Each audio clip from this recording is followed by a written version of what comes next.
Alright, so we're going to take a look at this picture that you've seen right here in the little diagram. Now we've got the circles and the triangles. In case you didn't realize it, the circles in this case represent water, and the triangles in this case represent salt. So what I'm going to do is I'm going to do a really quick count on either side of what I actually see of that semi-permeable membrane. Now what you see is that I have 12 water molecules on the left, and I have 13 water molecules on the right. Now if I do a quick count and I add in those salt molecules there, I'm going to come up with a total of about 14 salt molecules on the left. This means that on the left-hand side, I have a total of 26 molecules. Now, if you actually calculate out the percentages for this, it's going to show you that I have the percentage of water is going to be close to 46%, whereas the percentage of salt is going to be 54%. Now, if I was to do this on the right-hand side, you can clearly see that it's going to be 100% water. Now the key here is that you can actually see the water has the ability to move across the semi-permeable membrane, but the triangles, the salt, do not. So what's going to happen is we are going to see the net movement of water, but in which direction is the question, and it has everything to do with these percentages. Water is always going to almost flow downhill. Water is going to go from where it's highest, this side, to where it's lowest, this side right here.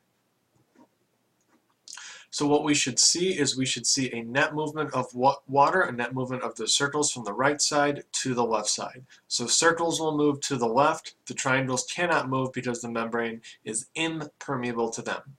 Water can move across, salt cannot. Okay, so what I'm going to show you here is off of that animation that you saw. And the way I'm going to do it is I'm going to be looking at the count of the water molecules on the left versus the count of the water molecules on the right. So if I do a count of what I see on the left, I'm going to come up with a total of 9 water molecules. On the right, when I do that count, I'm going to get the exact same number. 9 on the left, 9 on the right. Now if you go to the animation and you actually play and you see that it's already in equilibrium, it shouldn't need to do any modification. It shouldn't need to do any changes. I should see roughly those numbers at the end. So I hit this, I let the animation go. So I started with 9 on the left, 9 on the right. Water is moving across that semi-permeable membrane because it can. And now if I do another count, I'm going to see pretty much the exact same thing that I saw before.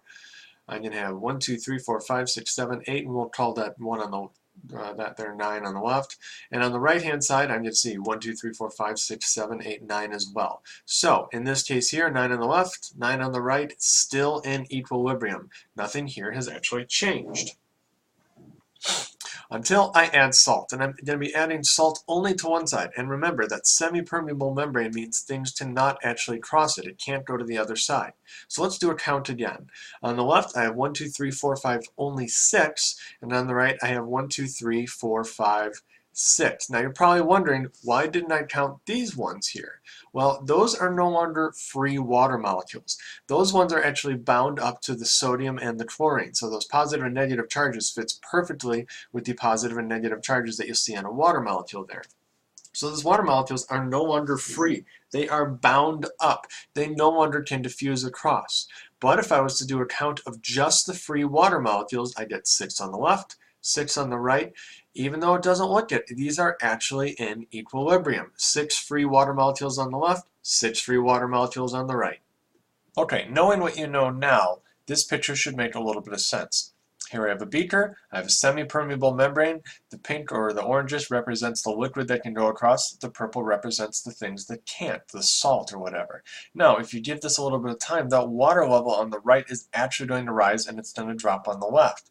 It's because the purple solute, the salt, can't cross the membrane, but the liquid can.